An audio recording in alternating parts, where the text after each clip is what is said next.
Hello mga mamshis! Samahan niyo akong magluto ng lunch.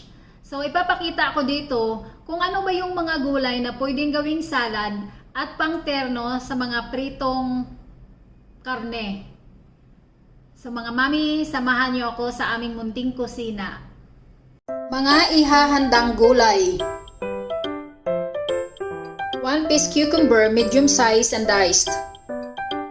1/4 part of the whole red bell pepper diced. 5 pieces of cilantro or 1 soy sliced finely. 1 small avocado diced.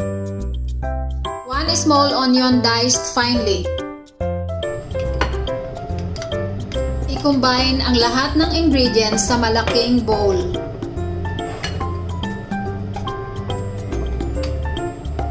Lagyan ng asin,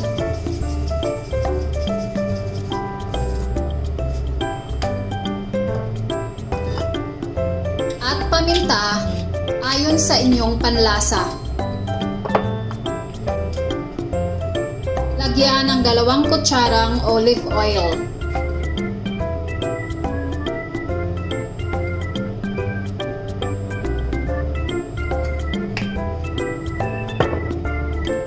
Haluin para ma-mix ang lahat ng ingredients.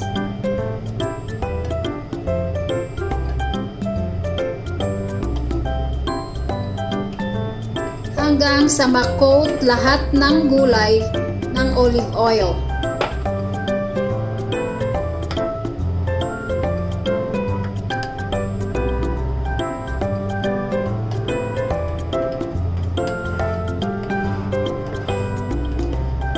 Then, set aside.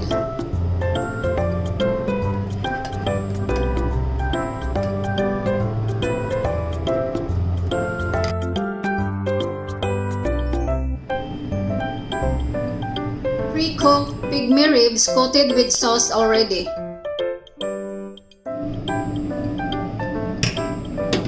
Ilagay sa oven toaster kasi wala akong real oven. Ilagay sa 200 degrees Fahrenheit for 10 to 12 minutes.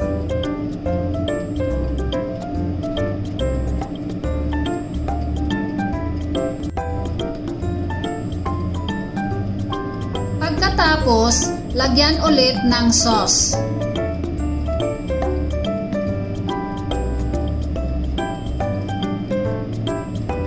Nakadepende kung ilang minuto ang pagluluto sa dami ng niluluto.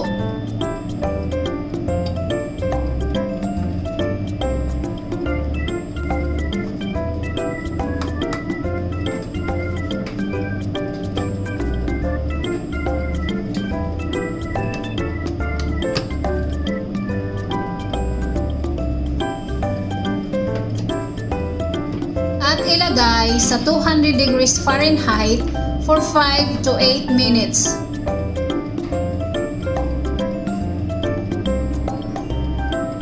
Kapag nakitang brown na ang sauce sa ibabaw, hanguin na ito.